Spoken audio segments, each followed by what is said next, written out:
Going to run through exercise 4C.2 question 1, and it's about the running fix. So I thought I'll do the whole question and then you can pick up point 4 and what I mean. Alright, so we do a running fix when we're out at sea and we can only see one landmark, and in this case it's Skull Knob. Okay. In the question you were given times, 2 times, and bearings. So what they're saying is this ship was travelling at 10 kilometres per hour on a course of 315 degrees.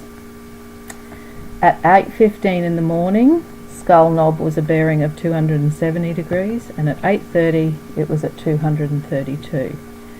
So the first thing we have to do is find the back bearings of each of these bearings. So we're going to take 180 away and we should get 90 degrees, and then we're going to take 180 away from 232 and we'll get 52 degrees. So they're the 2 back bearings that we're going to do from Skull Knob. So we need to draw a north line parallel to this line here,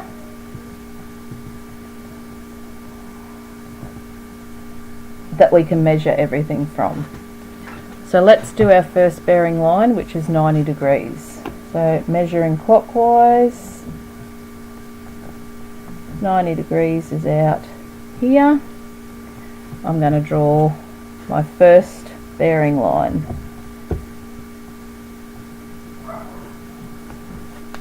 That's a little bit crooked, but don't worry about that.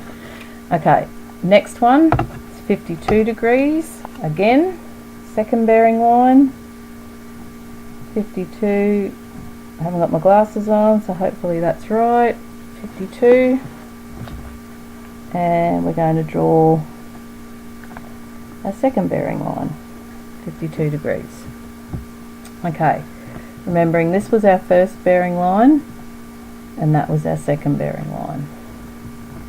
Okay, now this is where we get up to point 4, the bit where you were a bit confused. Okay, and I read the wording and it probably does seem a bit confusing after a bit of time.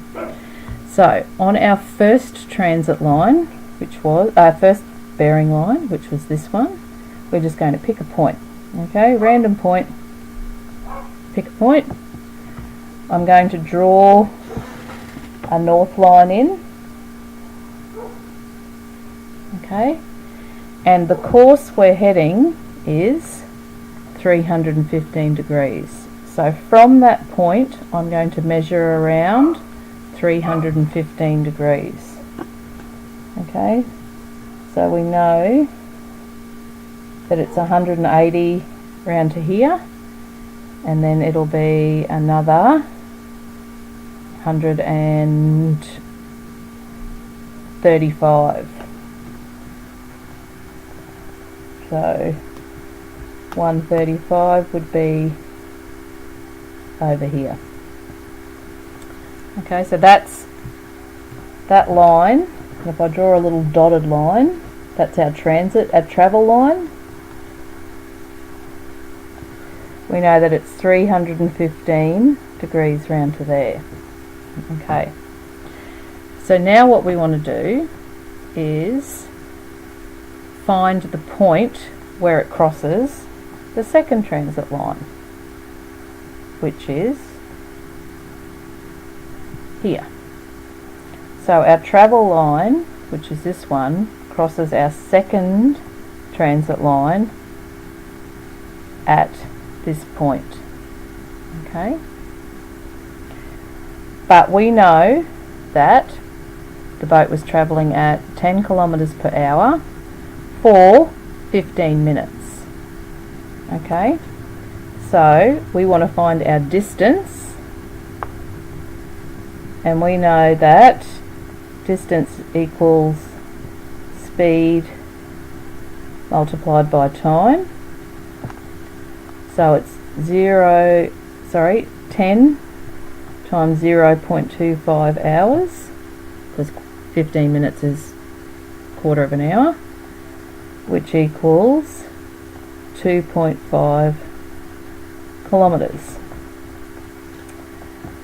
We also know that, I'm just going to pull this up a bit, we also know that we have a scale down here, 1 is to 50,000.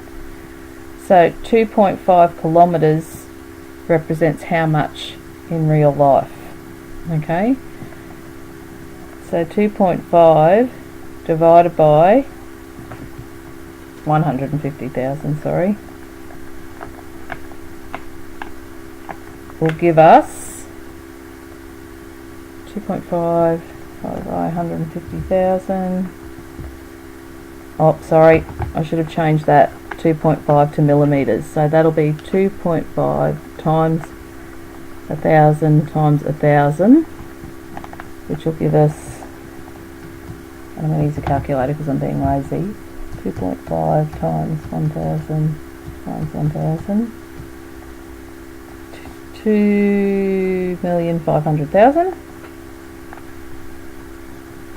and then divide that by 150,000, which will give us how many millimetres on the map?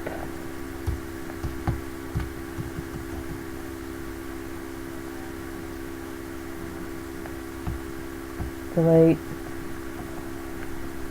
equals, so 16.67 millimetres or 17 millimetres on the map.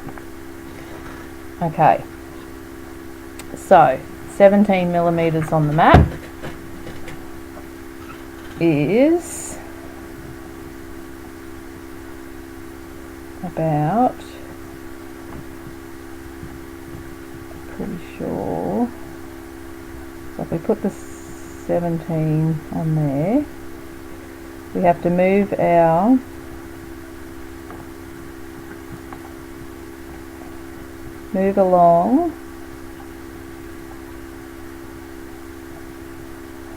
so we want to draw a line parallel to this one that's 17 millimetres long, and where the two meet up, hang on, is that parallel? Goodness me, we're pretty close actually, probably about there is your position, because from there to there was 17 millimetres. So your position would be there, and usually you would have something on the side to read off your position. I hope that makes sense.